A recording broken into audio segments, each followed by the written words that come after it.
맞으면서 오프닝을 열어봤습니다. 사실 제가 오늘 한 2시 전까지만 해도 전력 설비를 준비를 해야겠구나라는 생각이 들었는데 2시 구간에 갑자기 GS 그룹주들이 들썩이더라고요. 그래서 어떤 이유인가 찾아봤더니 결국에는 대왕고래 프로젝트에서 그 해답을 찾을 수가 있었습니다. 오늘 장 윤재 초이스 바로 한번 만나보시죠. 대왕고래 첫 전략회의가 오늘 2시부터 열렸고요. GS가 새로운 대장이 될까? 이렇게 제목을 잡아봤습니다. 다음 화면 바로 만나보시죠. 주가 흐름 체크를 해보도록 하겠습니다. 오늘 대왕고래 프로젝트에 새로운 대장주들이 등장을 했습니다. 보신다면 GS 글로벌 29.96%의 상한가로 거래를 마쳤고요. 3,210원의 종가를 형성했습니다. 그리고 GS 같은 경우에도 20%가 넘는 급등세, GS 우선주 같은 경우에도 오늘 윗꼬리가 많이 달렸는데요. 상한가 터치까지 나왔다는 점 체크가 필요해 보이겠습니다. 그리고 SK 오션플랜트와 SK 우선주가 이렇게 역시나 급등하면서 거래를 마쳤는데 그 이유는 전략회의에 참여를 했기 때문이었습니다. GS 에너지가 참여를 했는데 GS 에너지가 결국에는 GS의 100% 자회사이기 때문에 이렇게 GS 글로벌 몸집이 상대적으로 작아서 더욱더 탄력적으로 움직였다. 이렇게 보시면 되겠고요. SK 같은 경우에는 SK E&S의 지분을 90% 넘게 보유하고 있다고 합니다. SK 같은 경우에는 보합권으로 거래를 마쳤지만 SK 우선주가 이렇게 급등하는 모습 나타났고요. 오션플랜트의 급등까지 확인할 수가 있었습니다. 다음 페이지 한번 띄워주시죠. 지금 보신다면 대왕고래 프로젝트 다시 한번 관심이 집중이 되고 있습니다. 그동안 포스코 인터내셔널이 한동안 대장주 그리고 한국가스공사까지 대장주의 역할을 했었는데 오늘 사실 포스코 인터내셔널 장 초반에는 상당히 강한 시세 보여줬습니다. 그 이유가 대신증권에서 이러한 레포트가 나왔기 때문인데요. 목표 주가를 76,000원으로 상향하겠다라는 내용이 나왔습니다. 그런데 그 핵심적인 이유가 이 대왕고래 프로젝트에 참여할 가능성이 높아지고 있고 미얀마 가스전에서 한번 성공한 이력을 갖추고 있었다라는 점이 부각이 됐었기 때문입니다. 하지만 포스코 인터내셔널 같은 경우에는 기존에 워낙 강했기 때문에 GS 쪽으로의 수급이 확 빠졌다라고 보시면 되겠는데요. 포스코 인터내셔널 그래도 오늘 한 2%대 강세를 유지했지만 한국가스공사 같은 경우에는 기존의 강세에 불구하고 오늘은 시세가 꺾였다라는 점을 확인할 수가 있었습니다. 한국가스공사와 관련된 기사들이 최근에 쏟아지고 있는데 지금 보신다면 한국가스공사는 2.52%의 약세로 오늘 거래를 마쳤습니다. 하지만 지금 좀 살펴보셔야 되는 게 포스코 인터내셔널 같은 경우에는 6월 한 달 동안 50% 가까운 상승을 보여줬고요. 한국가스공사 100%가 넘는 상승률을 보여줬기 때문에 6월 한 달 동안의 부담이 좀 있는 종목이다라고 보시면 되겠습니다. 그런데 최근에 기사에도 영향을 받고 있었다는 점 체크가 필요해 보이기 때문에 기사 한 가지 체크를 해보시면 좋을 것 같습니다. 이건 한 이틀 전에 나왔던 기사인데요. 6월 3일 이게 대왕고래 프로젝트의 시작일이었습니다. 당시의 시작가가 29,800원에서 6월 18일 종가가 55,800원이었고요. 오늘은 추가적인 더 강세가 띄어졌기 때문에 증감률은 지금 87%에서 100%가 넘은 상태라는 점 확인하시면 되겠습니다. 그런데 한국가스공사 같은 경우에는 안 좋은 이슈들이 계속 부각이 되고 있는 게 부채 비율도 상당하다라는 점 아실 수 있겠고요. 추가적으로 임원들이 주식을 매도하고 있다라는 기사가 쏟아지고 있습니다. 다음 기사 제목도 띄워주시죠. 대왕고래의 주가가 치솟자 이때가 기회인가 하면서 가스공사 임원들이 현금화 러시에 나서고 있다라는 기사들이 계속해서 보도가 되고 있습니다. 그럼에도 불구하고 6월 한 달 동안 100%가 넘는 주가 상승률을 보여줬기 때문에 오늘의 조정을 딛고 다음 주에는 다시 한번 추가적인 상승세를 보여줄 수 있을지 체크가 필요해 보이는데요. 오늘장 GS 글로벌의 상한가와 함께 다시 한번 대장주가 바뀌는 것인가 이런 점들 궁금하신 분들 많으실 것 같습니다. 하지만 확실한 건 대왕고래 프로젝트는 좀 장기적으로 이어지지 않을까, 좀 주가의 변동성이 강하지 않을까라는 생각하실 것 같은데요. 이전만큼은 좀 주의가 필요해 보입니다. 늘고 있는 신용잔고라고 합니다. 2023년 9월 25일 이후에 지금 이렇게 크게 신용장고가 몰린 것은 6월 달에 들어서 13일부터 시작이 됐다고 하는데요. 대왕고래의 87%가 뛴 이 종목, 그러니까 결국에는 포스코 인터내셔널과 한국가스공사에 집중이 되어 있습니다. 이런 종목들의 비투개미가 가장 많이 몰렸다고 하니까 그만큼 변동성은 심할 수 있다는 점 유의가 필요해 보입니다. 오늘 장 윤자의 초이스는 대왕고래 프로젝트와 관련된 종목들의 주가 흐름 체크를 해봤습니다. 과연 그렇다면 우리는 어떻게 대응하면 좋은 건지 잠시 뒤에 들어보도록 하고요. 오늘 장 초이스부터 실시간 종목 진단까지 꼼꼼히 받아가시죠. 당신의 초이스 채널 고정!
선택. 투자엔 정답이 없다. 당신의 선택만 있을 뿐. 후회 없는 선택을 위한 당신의 초이스.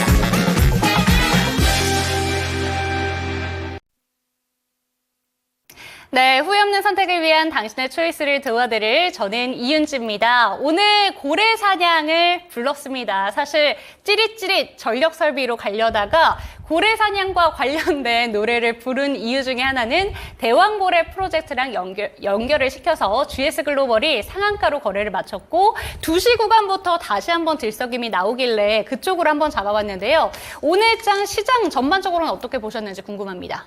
일단 뭐 오늘 시장 같은 경우는 굉장히 좀 혼란스럽죠. 아무래도 많은 분들이 좀 걱정을 하시지 않을까라는 생각이 되고 있습니다만은 일단 지금 시장에서는 뚜렷한 방향성보다는 이제 기대감에 의해서 상승하는 견인이 굉장히 좀 강하다라고 말씀드릴 수 있을 것 같고요. 오늘 이제 수급도 외국인이 가장 많이 순매수하고 기관이 가장 많이 순매수한 게 코덱스 200 선물 인버스를 매수를 많이 했습니다.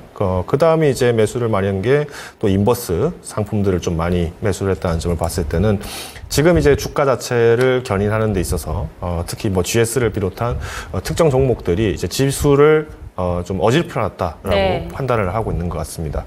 뭐 물론 이제 뭐 북한이 또 이렇게 무력 도발을 할 가능성을 또 주목을 하다 보니까 뭐 단기적으로 좀 이런 모습들이 나오는 것 같기도 한데. 전반적으로 시장에서는 지금 방향성이 아직 없다라는 거, 이것만큼은 아마 확실하게 좀 말씀드릴 수 있을 것 같고요. 그러다 보니까 이제 연일 상한가를 갔던 종목들이 더 연일 이어간다든지, 혹은 이제 변동성이 높은 종목들이 갑자기 나왔을 때 이 차익 매물을 좀 견디기가 쉽지 않은 장세가 나오고 있습니다. 이런 시점에서는 이제 조금 포트폴리오를 방어적으로 좀 운영을 하셔야 되는데, 사실 방어적으로 운영한다고 해서 만사가 해결되는 건 아닙니다. 왜냐면 그만큼 이제 내가 수익을 얻을 수 있는 기회를 또 일정 부분 포기를 하는 것도 있기 때문에 접근하실 때 이제 조심하셔야 되는 거는, 일단 우리가 잘 알고 있는 뭐 신용장구라든가, 혹은 이제 현재 뭐 개인 매수세가 많이 몰렸는지, 아니면 기관과 외국인들이 많이 몰렸는지, 이 수급 현황을 좀 꾸준하게 보셔야 되고요. 특히나 이제 누적 매수세를 좀 잘 보셔야 됩니다. 그러니까 지금 뭐 시장에서는 뭐 개인 매수세가 뭐 어떻다, 지금 시장이 어떻다, 당연히 이제 뭐 긍정적인 얘기도 있지만 부정적인 얘기들도 굉장히 많이 나오고 있습니다. 그래서 일단 오늘 시장을 좀 요약했을 때는 좀 어지럽다. 그렇지만 오히려 이럴 때일수록 중심을 무겁게 잡고 조금 더 주목해 보셔야 된다라고 요약을 드리겠습니다. 네, 지금 채팅창에서도 GS가 이렇게 급등하는 건 거의 처음 보는 것 같다라는 내용들이 나오고 있습니다. 좋습니다. 제가 오늘 가장 궁금한 것 중에 하나는요. GS 그룹주가 전반적으로 오늘 들썩임이 나왔고 막판에는 GS 글로벌만 정말 강하게 좀 거래를 마쳤지만 이제 새로운 대장주는 GS로 바뀌는 건가라는 생각이 들었거든요. 장 초반까지만 해도 아무래도 탑픽은 그 포스코 인터내셔널이나 한국가스공사가 될 것이다라는 내용이 나왔지만 오늘 결국 막판 시세는 달라졌단 말이에요. 이에 대해서는 어떻게 보실까요?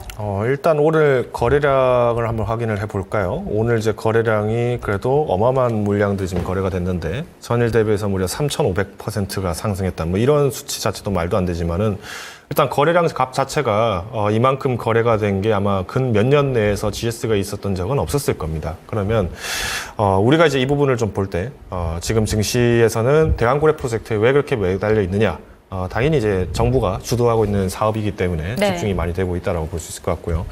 그만큼 이제 기대 가치는 큽니다. 근데 문제는 뭐냐면 이렇게 급등했던 종목들이 이제 앞으로 GS에 대해서 또 마찬가지로 급등 급락이 나올 가능성이 좀 추가적으로 더 커졌기 때문에 오히려 좀 위험한 상황이다라고 저는 판단을 하고 있고요. 그리고 이제 더 큰 문제는 뭐냐면은 일단 GS도 그렇고 사실은 주가가 2월에 왜 반짝 상승을 했겠습니까? 2월 초순에 GS가 상승한 거는 어떻게 보면은 기업 밸류 프로그램이었죠. 근데 기업 밸류 프로그램이 별게 없는데 주가는 다시 빠졌고 외국인들 같은 경우에는 이 빠진 구간에서 좀 추가적인 매수가 좀 일어났는데 네. 그러면 오히려 매도 타이밍을 내어주는 꼴이 아닌가라는 생각도 좀 듭니다. 그래서 일단 GS가 이렇게 반등했다는 거는 뭐 어떻게 보면 테마가 또 한번 또 뒤늦게나마 순환을 되면서 종목이 올랐다는 점이기 때문에 저는 오히려 이런 시점이 좀 분할 매도를 하셔야 좀 차익 매물을 내놓으시면서 좀 비중을 줄이실 때다라고 판단을 하고 있습니다. 그러면 기존의 대장주에 대해서는 어떻게 생각하실까요? 사실 뭐 한국가스공사 같은 경우는 뭐 주가를 예측하기가 어렵죠. 실제로 이제 가스를 추출을 할 가능성도 있기 때문에 뭐 마냥 주가가 상승한 거에서 부정을 하기는 어렵습니다만은 네.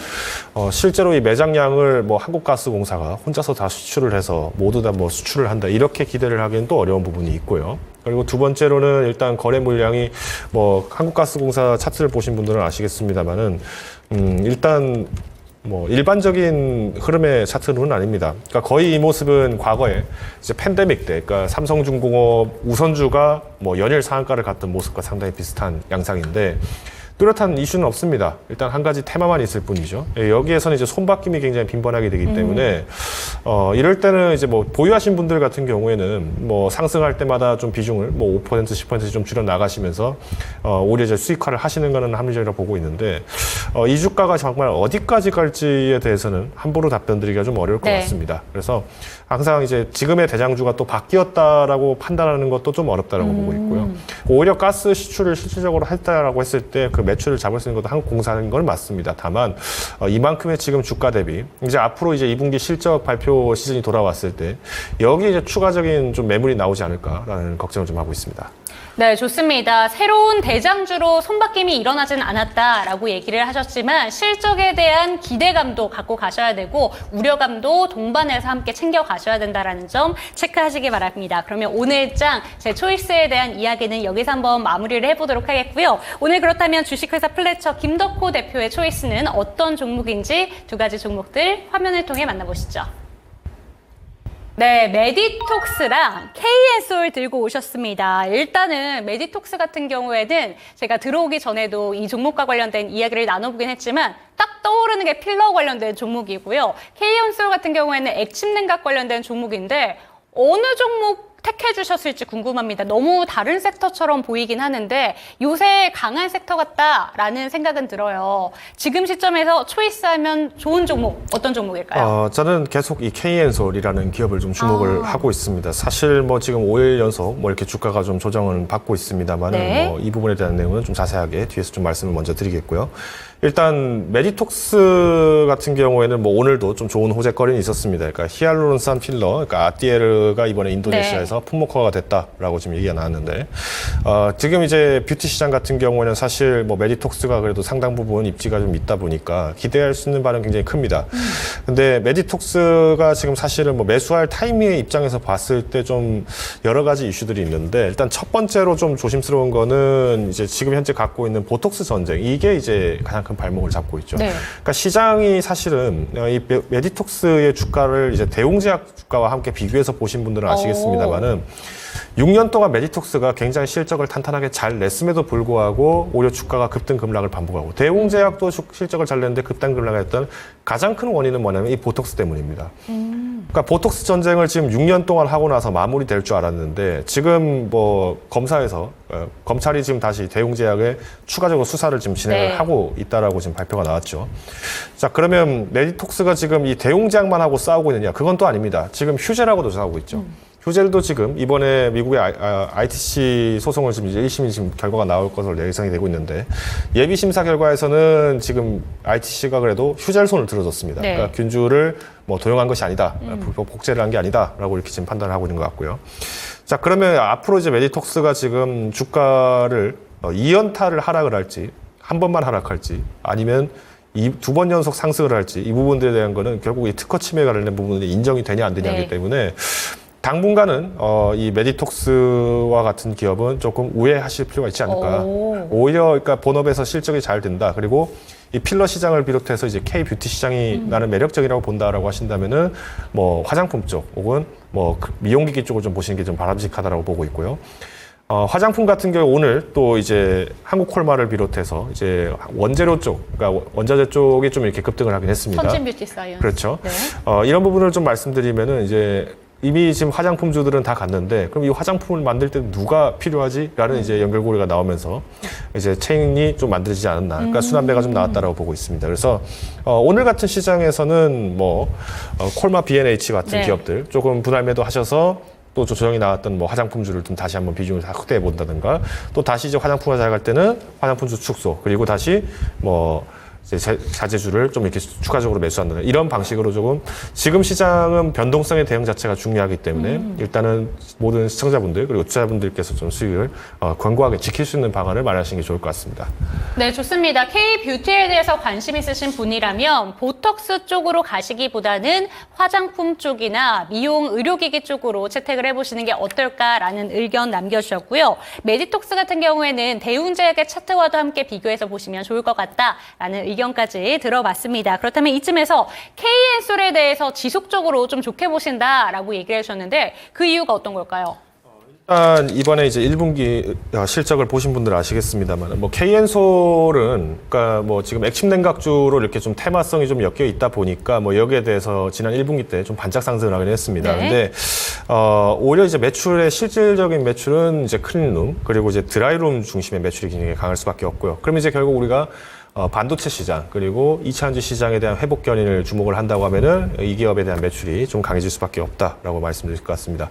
두 번째로 제가 이 기업을 좀 매력적으로 보는 이유는 일단 아까 잠깐 언급드렸던 이 액침 냉각. 그러니까 LG전자가 냉방 공조 시스템 관련해서 20% 가까이 뭐 10% 넘게 상승을 했다가 최근에 급락하고 또 이번에는 다시 또 현대차 부품 관련해서 좀 이렇게 바뀌긴 했습니다만은 지금 당장의 이 냉각 시스템 같은 경우에는 현재 23%만 이 액침 냉각을 사용을 하고 있습니다. 근데 골드만삭스에서 발표한 자에 따르면 2026년도에는 액침 냉각 비율이 53% 그러니까 성장률이 거의 뭐 2배 이상 가까이 되는 되네. 상황이죠. 그러면 이 액침 냉각을 만약에 주목을 한다라고 했을 때면은 저는 일단 두 가지 요소를 좀 보셔야 되는데 지금 K-엔솔이 서브와 지금 합작을 해서 지금 준비하고 있는 이 액침 냉각은 싱글 페이지입니다. 그러니까 투 페이지가 있고 싱글 페이지가 있는데 싱글 페이지는 말 그대로 이 운전을 시행을 해서 이 열을 뺏고 이 부분들을 기화를 시키는 방식이 됩니다. 그러니까 굉장히 단순한 냉각 방식인데 이게 왜 이 투 페이지보다 유리하느냐라고 한다면은 투 페이지 같은 게 이걸 다시 이제 냉각을 시켜서 또 이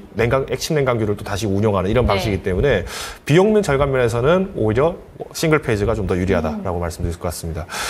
그래서 일단 K-엔솔은 또 이 제가 앞서 드렸던 이 액침 냉각도 있고 실적도 있는데 이제 제가 좀 재밌게 보고 있는 이유 중 하나가 세 번째 이유가 될 텐데요.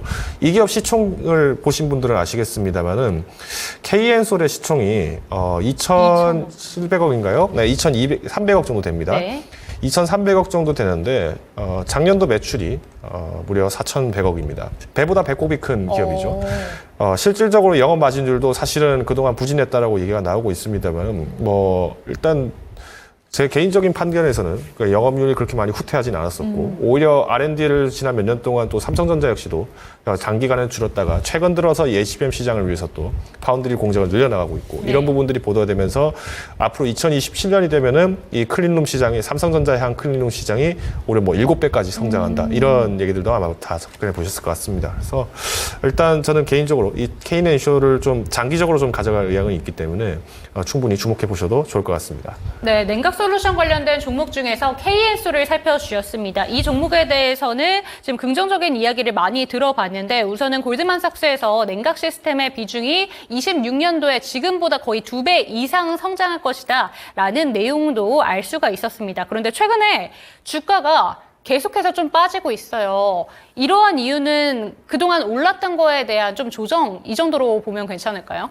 네, 그렇습니다. 일단 사실 연초 대비해서 주가는 뭐 크게 이탈하진 않았다고 네. 저는 보고 있고요. 오히려 지금 이제 2차 전지 쪽 부분들이 이제 좀 이벤트가 좀 조기 종식되면서 좀 매물이 나오지 않았나라고 해석을 하고 있습니다. 근데 어제 오늘 이제 외국인이 또 반짝 수급이 좀 들어오고 있는 상황이죠. 이 말씀은 이제 지금 이번에 삼성 파운드리 포럼에서 발표가 됐던 이 AD 테크놀로지와 좀 비슷한 양상입니다. 네. AD 테크놀로지가 지금 20일 기준으로 보시면은 외국인 수급이 꽤나 탄탄하게 들어오고 있는 상황인데 주가 가치만 보면은 팹리스 기업이다 보니까 사실 그동안 좀 많이 주가가 빠질 수밖에 없었습니다. 오히려 지금 반도체 시장 같은 경우에는 제조 쪽에 좀 더 주목을 하고 있는 상황이고요. 그런 의미에서 봤을 때 KN솔이 지금 납품할 수 있는 클린룸이라든가 이 부분들은 확장 기대가 좀 커진다라고 말씀드릴 것 같고 만약에 이 종목을 내가 지금 갖고 있다. 뭐 네. 이번 주만 해도 16%가 좀 하락을 했기 때문에 좀 네. 걱정이 된다 하시는 분이라면은 뭐 비중을 축소하셔도 크게 무리는 없겠지만은 뭐 당장 현금이 급하신 게 아니라면은 저는 일단 손절가는 16,000원 이하까지도 충분히 저는 보고 있습니다. 그래서 조금 다급한 분이 아니라면은 차라리 가만히 두시는 게 낫지 않을까라고 보고 있습니다. 네, 지금 이번 주에 하락률이 좀 깊습니다. 16.42% 정도 하락한 종목이기 때문에 이 종목에 대해서는 좀 우려감도 갖고 갈 수 있지만 그럼에도 불구하고 반등이 나올 수 있는 종목이다라고 얘기해 주셨으니까 이 종목 들고 계신 분들이라면 좀 걱정 없이 홀딩하시면 좋을 것 같고요. 혹시라도 그렇다면 지금 신규 매수하시는 관점에 대해서는 목표가는 어느 정도로 좀 설정하면 좋을까요? 저는 일단 24,000원 선을 돌파하는 여부가 굉장히 중요하다고 판단을 하고 있는데 이거는 아무래도 지금 이제 LG전자도 이 공조냉각 부분이 많이 부진했다는 부분들이 사실은 주가를 뭐 탄력적으로 올리지는 못했습니다. 네. 오히려 이제 하반기부터 좀 본격적으로 주가 상승 탄력을 좀 주시를 하고 있기 때문에 일단 24,000원에 대한 목표가 달성 시기는 시한은 올해 4분기까지다라고 예약을 드리겠습니다. 네, 좋습니다. 오늘의 초이스는 KN소를 살펴봤습니다. 냉각 솔루션 관련된 종목이고요. 24,000원까지 바라보신다라고 얘기해 주셨으니까 이 종목 눈여겨보시면 좋을 것 같습니다. 오늘 장 초이스 종목은 KN솔 살펴봤습니다.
네, 실시간 종목 진단 타임으로 넘어가 보도록 하겠습니다. 참여하시는 방법부터 안내 도와드릴게요. 아래 보이는 전화번호입니다. 02-325-8100번으로 궁금하신 종목에 대해서 질문 주시면 되겠습니다. 종목명, 비중, 단가 알려주시면 저희가 친절하게 고민 해결 도와드리겠습니다. 그리고 채팅창을 통해서도 상담 가능한데요. 갖고 있는 종목뿐 아니라 신규 매수하시기 전에도 상담 많이 올려주시면 저희가 도움 드리겠습니다. 첫 번째 종목 진단 가보도록 할게요. 첫 번째 종목이 어제 핫했던 종목 중에 하나로 가보도록 하겠습니다. 정영윤님의 종목이고요. DB 살펴보도록 할게요.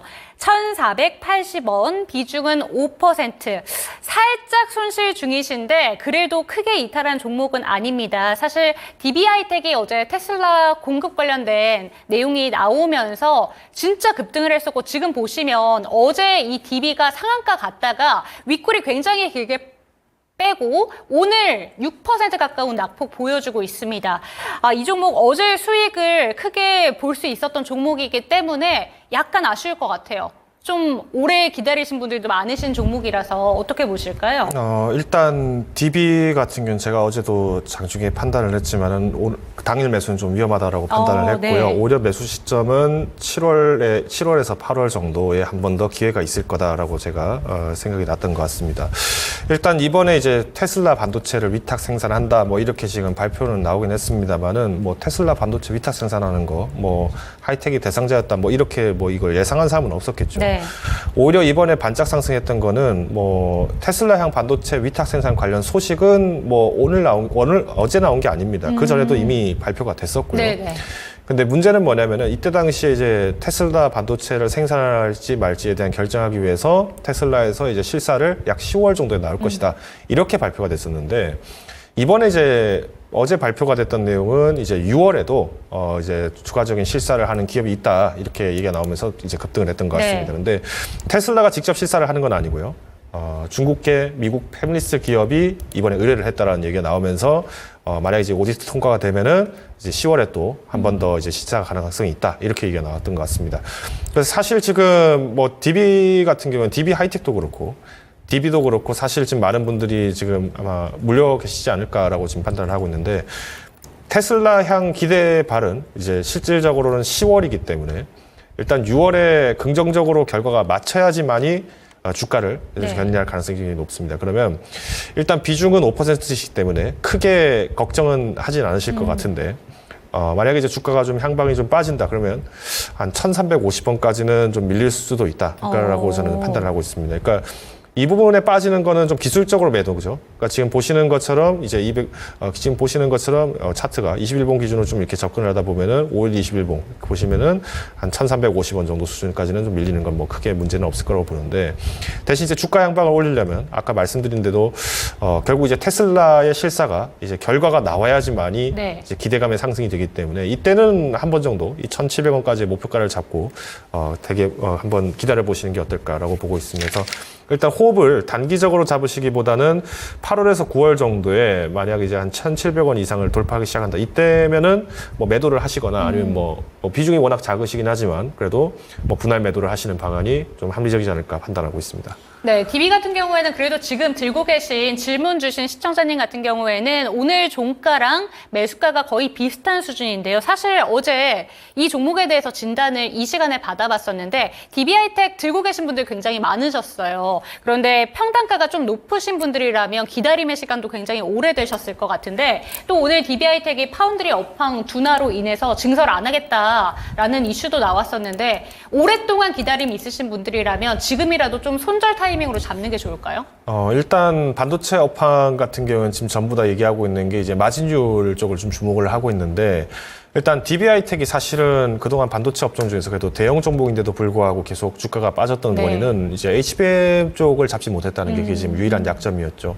오히려 이 부분들을 좀 부각을 할 수 있는 기회가 좀 적다 보니까 지금 이제 8인치 파운드리 쪽에서 계속 이제 접근을 하고 있는데 문제는 8인치 파운드리 쪽 같은 경우에도 사실은 뭐 중국 쪽에서 워낙 저가 물량 공세를 하고 있다 보니까 단기간 급등이 좀 쉽지는 않아 보입니다. 네. 그래서 일단 지금 보유하신 분이라고 한다면은 뭐 매수 가격에 따라 좀 천차만별일 수는 있겠습니다만은 2,500원대 매수를 하셨다. 그러면은 저는 일단 1,500원 정도 이상을 돌파를 하면은 마이너스 40%가 되실 텐데 기간이 이미 이제 한 1년 정도 보유를 하셨다 보니까 뭐 기간 대비 수익률을 보면은 차라리 조금 단기 트레이딩이 가능하신 분이라면은 뭐 이미 DB를 선택을 안 하셨겠죠. 네. 오히려 이제 장기적인 테마를 보신다면은 DB보다는 뭐 삼성전자나 혹은 뭐 SK 이노베이션, SK 하이텍이 조금 오늘처럼 조정 나올 때 매수해 보시는 게 어떨까라고 이야기를 드리겠습니다. 네, 좋습니다. HBM 시장에서 그 경제 우위에서 약간 뒤처진 종목입니다. 그렇기 때문에 좀 주가가 못 갔음에도 불구하고 어떻게 대처를 해야 될지 조금 전에 상담 참고하셔서 큰 결정 내리시면 좋을 것 같습니다. 다음 종목 이제 살펴볼 텐데 지금 채팅창에서도 나야나님께서 하나기술 오늘 많이 내렸는데 무슨 일 있나요? 라는 질문을 주셨습니다. 그런데 오늘 배고픈 히딩크님께서 이 종목에 대해서 상담 올려주셔서 살펴보도록 하겠습니다. 평단가가 56,000원이시고요. 10% 들고 계십니다. 주가 왜 이럴까요? 진단 좀 부탁드려요. 라고 보내주셨는데 사실 어제 시간의 거래에서부터 이 종목이 하락세가 뚜렷했습니다. 2차전지 조립계약 해지 이슈가 있었고 중국 업체에서 계약 파기를 했는데 그 규모가 1,700억 정도 규모여서 꽤 타격이 큰 걸로 알려졌습니다. 좀 어떻게 들고 가면 좋을까요? 일단 악재 중에 악재죠. 그러니까 네. 사실은 뭐 2차 전지 관련 종목들이 그래도 지난 인터배터리 데이 때 기대감을 좀 반짝 상승하긴 했습니다만은 하나기술의 이제 문제점이라고 한다면은 우리가 잘 알고 있는 뭐 폐배터리 관련주다 뭐 이렇게 여러 가지로 테마는 좀 좋습니다. 네. 그리고 3대 제조사인 LG전자나 뭐 삼성 SDI, SK이노베이션 여기를 또 고객으로 붙잡고 있는 상황이고요. 자, 그러면 여기서 이제 주목을 하실 게 뭐냐면 일단 하나기술의 실적을 먼저 보셔야 됩니다. 네. 제가 늘 말씀드리지만 지금 시장이 상당히 지금 불리한 시장이기 때문에 기업들이 뭔가 공격적인 활동을 하기가 좀 어렵습니다. 그럼 이때 조심하셔야 되는 거는 이제 지금 마진율이 꽤 오랫동안 누적이 잘 되고 있는지를 보셔야 되는데 일단 2차 전지 장비 쪽이 또 만약에 이슈가 있다 하지만 공정 장비 쪽 이슈도 있지만 일단 지금 영업이익 같은 경우에는 뭐 다행히도 2022년도에 반짝 상승을 하긴 했습니다. 근데 이 이후에는 사실 뚜렷하게 좀 회복을 좀처럼 하지 못하는 좀 아쉬움이 있고요. 물론 장비주들에 대한 기대감은 큽니다. 장비주들에 대한 기대감들이 오히려 지금 더 높아지고 있기 때문에 기다려 볼 수는 있겠습니다만은 일단 이제 부채 비율을 그래도 좀 착실하게 좀 갚아나가고 있는 상황이기 네. 때문에 기대가 됐었던 거고요. 반면에 이제 문제는 이번에 1,700억 규모의 뭐 2차 전지 계약이 지금 해지가 들어왔다. 뭐 이렇게 얘기가 나오다 보니까 뭐 보시면 아시겠습니다만은 매출액이 지금 1,199억인데 1,700억이 해지가 됐다는 거는 좀 타격이 좀 상당히 클 네. 걸로 보여집니다. 실제로 뭐 전년 2022년도 대비하면은 약 150% 수준이기 때문에 좀 어마어마한 타격이라고 보고 있고요.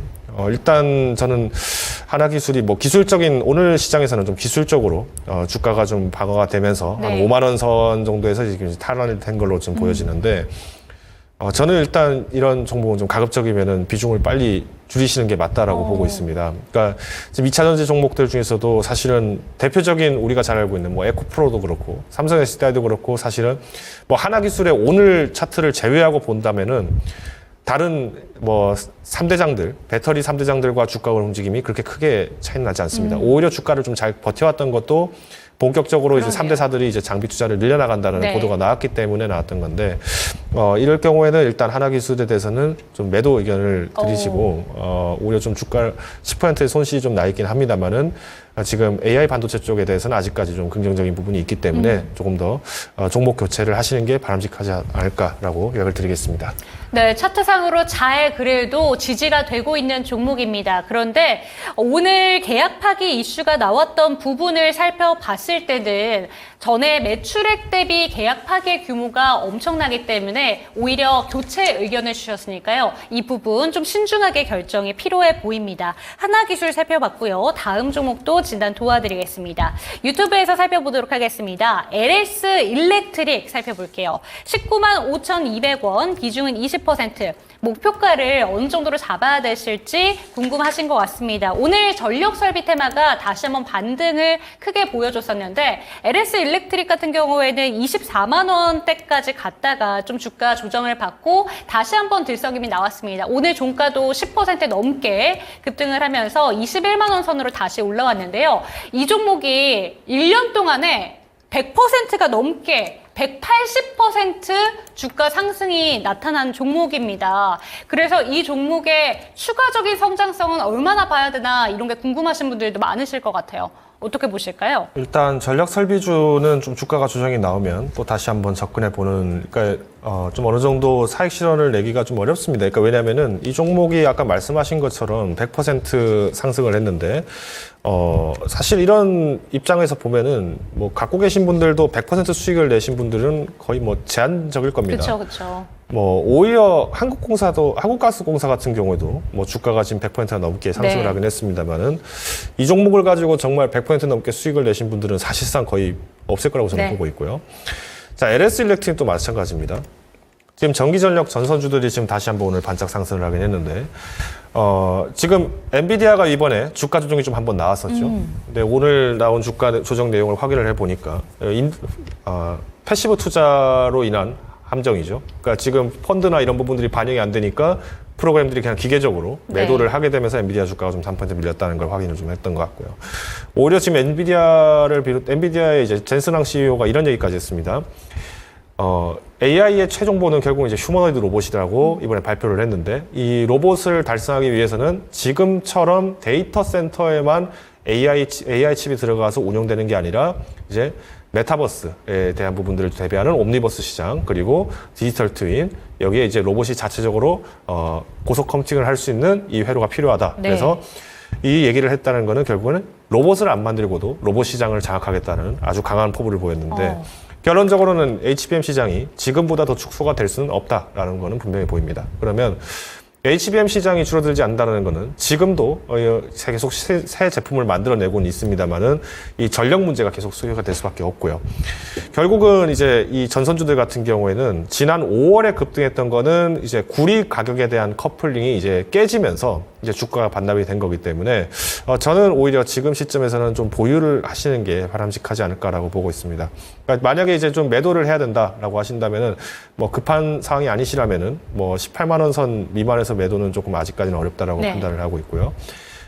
다만 이제 비중이 이제 20%시니까, 일단 오늘처럼 한 10% 정도 상승했을 때는 뭐 한 3% 정도 매도를 하셔서 조금씩 차익을 챙기시면서 목표가는 일단 23만 5천 원 정도로 상향을 해보시는 게 어떨까. 그러니까 현구간 대비했을 때도 그래도 추가적으로 한 10% 정도 상방을 좀 노릴 수 있는 거는 이제 올해 4분기까지 주시하시면 좋을 것 같습니다. 네, 4분기까지 차곡차곡 지켜보시면 좋을 것 같은데 오늘처럼 급등세가 나왔을 때는 3%씩 조금씩 분할 매도하시는 관점도 유효하다라고 얘기해 주셨으니까요. 참고되셨으면 좋겠습니다. 그런데 저희 채팅창에 노란 국화님께서 하나기술 그렇다면 매수 기회 아닌가요? 라고 얘기해 주셨는데 왠지 아니다라고 얘기해 주실 것 같아요.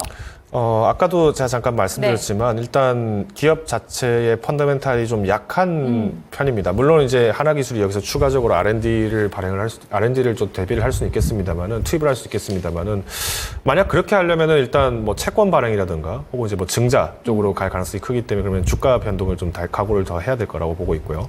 물론 단기적인 반등 매매를 노리시는 분이라고 한다면은 뭐 목표가는 좀 보수적일 수 있겠지만 5만 3천 원 정도. 네.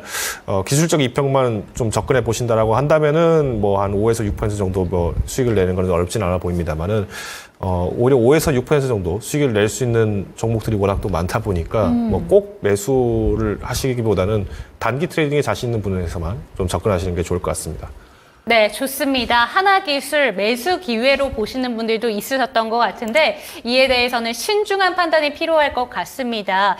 종목 자체로 봤을 때 펀더멘털적인 부분이 우려되는 부분도 있다라는 점 체크하시기 바랍니다. 다음 상담은 지금 전화 연결되어 있다고 합니다. 지금 바로 연결해 볼게요. 네, 시청자님 안녕하세요. 아, 네, 안녕하세요. 네, 반갑습니다. 어느 네, 종목 감사합니다. 궁금하실까요? 아, 제가 가지고 있는 거 HK 이노엔이고요. 네. 제가 매수한 지는 좀 오래됐고 네. 금액은 6만 100원대고 7%고요. 제가 6만 100원에 7%요? 네, 그래서 이게 오래 가지고 있었는데 네. 계속 머물러 있는 상태고 이거를 어떻게 그냥 손절을 하고 다른 걸로 갈아타는 게 좋은 건지 아니면 뭐 지금 현재 구간에서 좀 매수를 하는 게 나은 건지 상담 좀 받아보고 싶거든요. 네, 좋습니다. 지금 6만 원대시면 혹시 네. 21년도쯤에 매수하셨을까요, 시청자님? 맞아요. 네, 알겠습니다. 지금 굉장히 네네. 오래된 종목이고 네네. 기다림의 네. 시간이 굉장히 오래되셨을 것 같습니다. 최근에도 주가 네네. 한번 크게 튀었다가 조정이 나와서 궁금하실 것 같은데 바로 한번 여쭤볼게요. 잠시만 기다려주세요. 네네, 감사합니다. 네, HK 이노엔입니다. 21년도 매수 시점이신 것 같아요. 당시에 8만 원대까지 갔던 주가인데 이게 6만 원대 매수를 하셨고 지금 거의 반 정도 내려온 상황입니다. 어떻게 보면 좋을까요? 일단 HK 이노엔의 가장 큰 특징은 뭐냐면은 이 종목이 잘 될 수 있는 방법은 어떻게 보면 이제 역류성 식도염 관련돼서 이슈 그리고 뭐 이제 우리가 잘 알고 있는 뭐 컨디션, 그러니까 숙취 해소제 이 부분들이 좀 잘 되면 이슈가 좀 많이 있죠. 사실 이제 실적을 만드는 부분들도 꽤나 탄탄하긴 합니다. 근데 단기적으로 좀 접근을 하신다면은 지금 현재 비중이 7%시니까 만약에 오늘 종가 기준으로 한 35,000원의 매수를 똑같이 원비중으로 이제 7% 매수하시면 14%가 되시겠죠. 네. 그러면 이제 실질적으로 뭐 주가는 어느 정도 좀 희석이 된다고 봅니다. 한 47,000원 정도 이렇게 되지 네. 않을까 보고 있는데 여기서 봤을 때 47,000원이면은 47,000원 정도 된다고 하면은 연초 대비해서는 조금 높은 부담은 좀 있습니다. 근데 일단 제 개인적인 소견에서는 일단 HK이노엔이 지금 최근에 주가가 빠졌던 것도 어떻게 보면은 우리가 잘 알고 있는 뭐 주류 소비 문화가 좀 많이 줄어들었고요. 오히려 폭발적으로 지난 7월에 상승했던 원인도 어떻게 보면은 이제 외출 활동이 굉장히 많아지고 네. 여기 이제 뭐 식사라든가 회식들 뭐 이런 이슈들이 굉장히 많았었죠. 자, 그러다 보니까 저는 일단 HK이노엔을 한 번 정도는 매수를 하실 수는 있을 것 같습니다. 그리고 이번에 또 이제 좋은 기사가 하나 나왔는데 공동 개발 중인 이중항체 그쵸. 신약이 또 1조 규모 기술 수출을 했다라고 하면서 반짝 상승을 했습니다. 물론 좀 아쉽긴 합니다만은 우리가 지금 이제 기술 수출을 했기 때문에 여기서 이제 로열티를 이제 또 별도로 수령을 하게 될 거고요. 만약에 이제 이게 좀 잘 풀린다면은 뭐 마일스톤까지도 기대는 할 수 있겠지만 아직 이 부분까지는 너무 좀 과잉이다라고 보고 있습니다. 이번에 이제 좀 레포트가 나온 게 있는데 이 레포트 한번 같이 보시면서 보면 좋을 것 같은데 유한타증권에서 레포트를 냈었네요.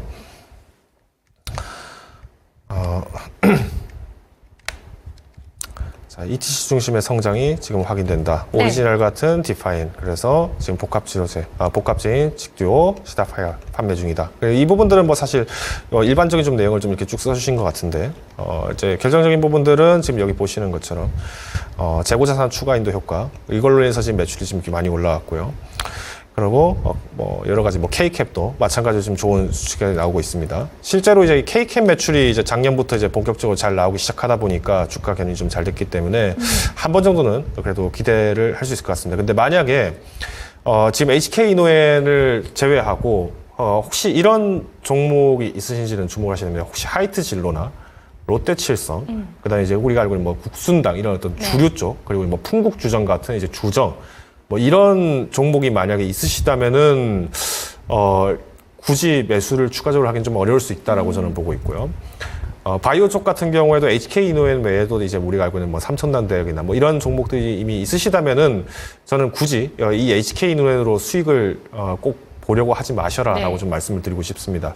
오히려 이 54,000원의 벽을 좀 돌파를 하기까지는 지금 이제 뭐 증권가에서도 55,000원 이렇게 목표가를 다 제시를 하고 있는데 단기적으로 접근이 승부는 쉬워 보이진 않습니다. 네. 오히려 이제 호흡을 또 1년 기다리셔야 되는데 지금 앞으로 1년 동안 지금 미국 경기가 얼마나 버틸지는 모르겠습니다. 이렇게 됐을 때는 자금 유동 자체가 줄어들면서 아마 거래 물량이 줄어들 가능성이 크기 때문에 일단 시청자분께서 만약 선택하신다면은 일단 포트폴리오에서 내가 그래도 지난 2년 동안의 좀 누적 수익이 좀 어느 정도 충분히 만회가 되신다면은 일단 HK이노엔은 빠르게 종목 교체를 하시는 게 오히려 바람직하다라고 말씀을 드리겠습니다. 그래서 일단 현금 보유 비중이 지금 만약에 한 30%까지 가지고 계신다면 모르겠는데 그게 아니라 만약 한 20% 정도에서 20% 내외로만 있으시다면은 추가적인 매수보다는 차라리 종목 교체를 빠르게 지금이라도 하시는 게 어떨까라고 요약을 드리겠습니다. 네, 시청자님 두 가지 초이스 주셨습니다. 우선은 오늘처럼 조정이 꾸준히 나오고 있을 때 7% 정도 비중을 더 늘리셔서 4만 원대로 주가를 좀 희석해 보시면 어떨까라는 얘기를 해주셨는데 이 초이스 같은 경우에는 현금 보유 비중이 한 30% 넘게 있으실 때고요. 그게 아니라면 오히려 종목 교체를 통해서 수익을 다른 종목에서 가져가시면 어떨까라고 얘기해 주셨습니다. 혹시라도 추가적인 질문 사항 있으실까요? 혹시 그러면 이거를 교체를 한다 하면은 네. 네, 추천해 주실 수 있는 종목이 혹시 있을까요? 혹시 시청자님 그러면 같은 섹터 내에서 바라보시는 걸까요? 그거는 아니고요. 네, 그럼 전반적으로 혹시 이 네네. 종목을 대체할 만한 다른 종목 추천해 네네. 주실 수 있으실까요? 일단 방법이 없지는 않습니다. 일단 반절 정도 매도를 하셔서 비중을 한 3% 정도 만드시면은 한 3% 정도 좀 여유가 생기실 텐데 이거를 어떻게 보면은 뭐 하이트 진로나 뭐 롯데 칠성을 공략해 보시는 게 좀 좋을 것 같습니다. 이번에 롯데 칠성도 마찬가지로 주가가 좀 많이 밀렸죠. 네. 근데 오히려 2편 기준으로 봤을 때는 좀 탄탄한 편이고 이번에 롯데 칠성이 또 새로 살구맛을 출시를 했는데 이게 저는 좀 수출의 기회가 좀 잘 그렇죠. 되지 않을까라고 보고 있습니다. 뭐 아시는 분들은 아시겠습니다만 우리나라가 소주 수출을 굉장히 많이 하고 있죠. 근데 실질적으로 이 소주에 대한 그러니까 외국 특히 이제 뭐 서양에서 바라보는 소주의 입장은 그렇게 썩 매력적으로 느끼지는 않습니다. 오히려 이제 어떤 과실주 형태로 나왔을 때 좀 기대감이 많이 높아지는데 이 부분들을 이번에 롯데 칠성이 좀 도전을 했기 네. 때문에 한 번 정도 반등을 좀 추가적인 견인이 되지 않을까라고 보고 있습니다. 그래서 뭐 주류 종목이라고 하면은 만약에 롯데 칠성 그리고 하이트 진로를 좀 보시면 좋을 것 같고요. 아마 하이트 진로 롯데 칠성이 잘 갔을 때 그 다음 타자가 아마 SK이노엔카 될 가능성이 높습니다. 뭐 술을 많이 먹으면 당연히 속이 쓰리기 때문에 토도 하고 뭐 이런 경우가 많이 발생하죠. 네. 또 숙취가 있기 때문에 컨디션도 잘 발릴 수 있을 테니까요. 이런 어떤 좀 연결고리를 잡으셔서 좀 분산하는 방법을 찾으시면 좋을 것 같습니다. 네, 시청자님 다음 추천 종목으로는 롯데 칠성이나 이런 주류 관련된 종목으로 추천을 해주셨는데 사실 저희가 지난주에 추천 종목으로 주류 관련된 종목들을 한번 다뤄봤었어요. 지난주 금요일 당시의 초이스 한번 돌려보셔도 좋을 것 같습니다. 질문사항 해결되셨을까요? 네네, 감사합니다. 네, 다음번에 한 번 더 연락 주세요. 네네, 감사합니다. 네. HK 이노엔에 대한 종목 진단까지 한번 받아봤고요. 궁금하신 점 있으신 분들은 아래 보이는 전화번호 02-325-8200번 이용해 주시기 바랍니다. 추천 종목에 대한 이야기까지 들어봤습니다.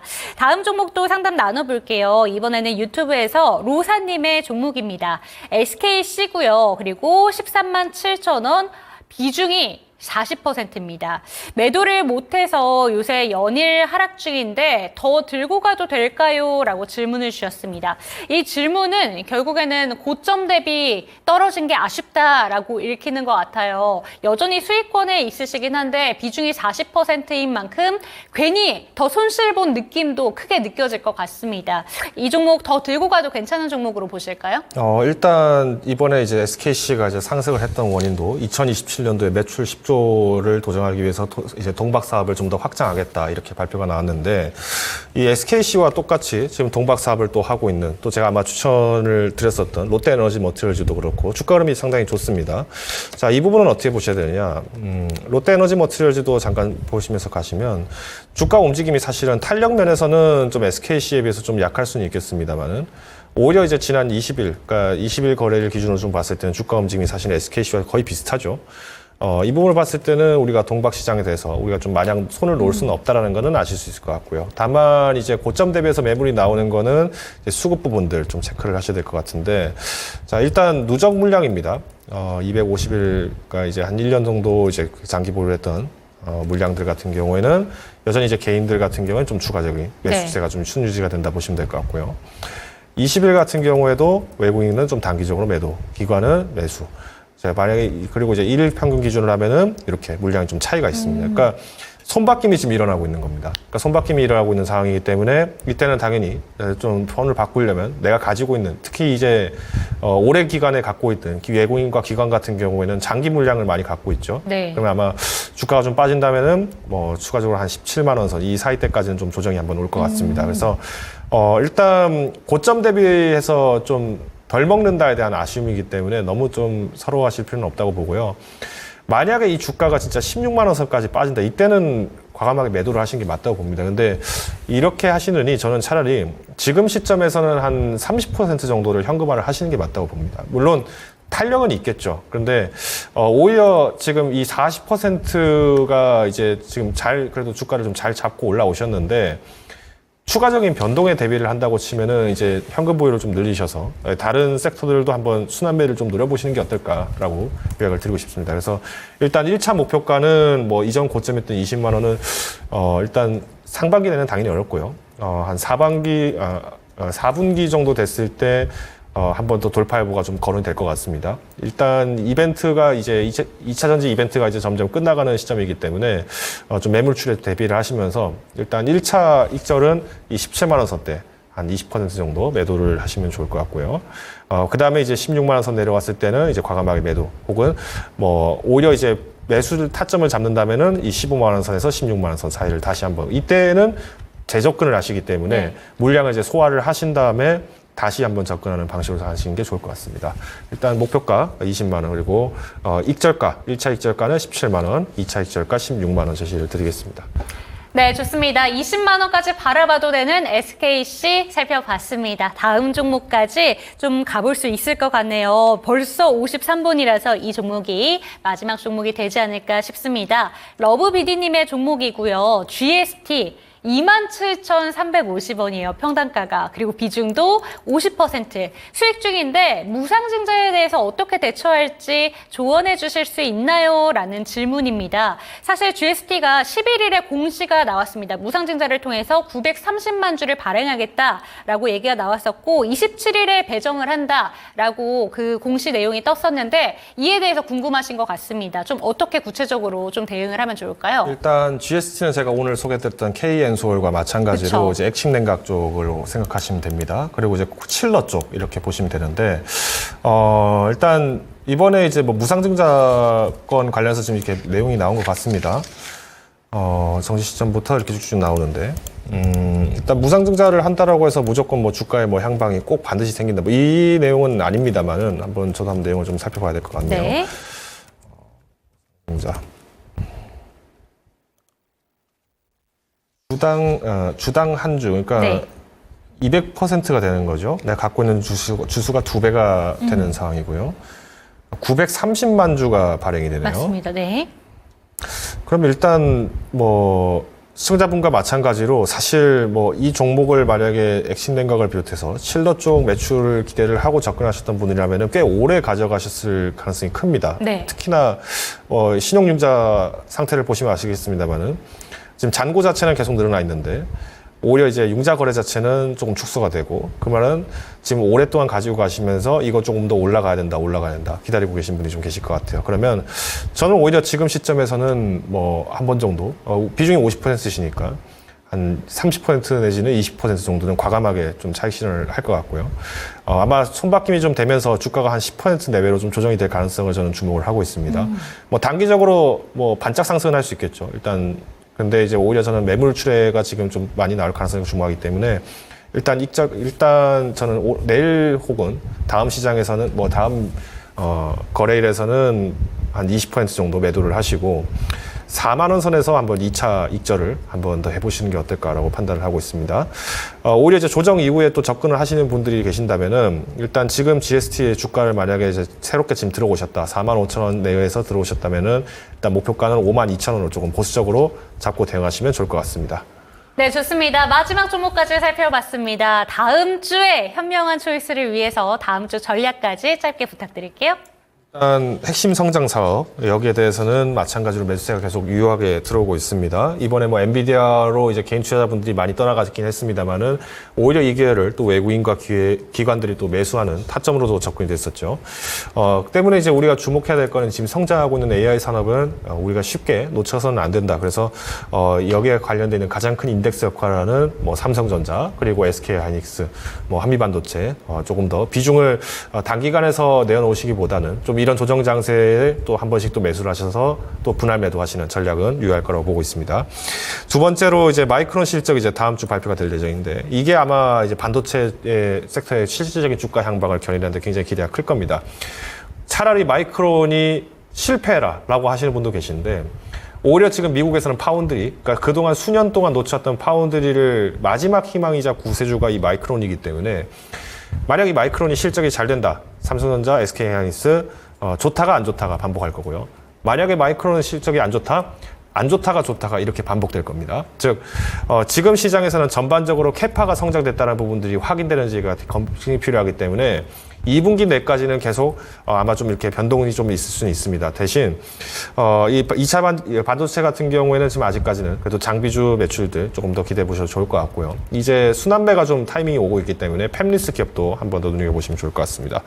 마지막으로 이제 순환매 대비하는 해지 전략을 제가 능히 강조를 드립니다. 그러니까 지금 수익이 난 종목들은 반절 정도 매도, 다시 이제 손실 난 종목으로 원비중 올리시고 이런 일진일퇴 계속 반복을 하시면서 최대한 지금은 손실 대응을 잘 하셔야 된다라고 이야기를 드리겠습니다. 네, 좋습니다. 다음 주 전략까지 들어봤습니다. 당신의 초이스 어느덧 마칠 시간이 다 됐네요. 이번 주에도 저희와 함께 해주셔서 감사드린다 말씀드리고요. 종목에 대한 상승과 하락은 보장하지 않는다는 점 기억해 주시기 바랍니다. 다음 주에 뵙겠습니다. 시청해주신 여러분 감사합니다.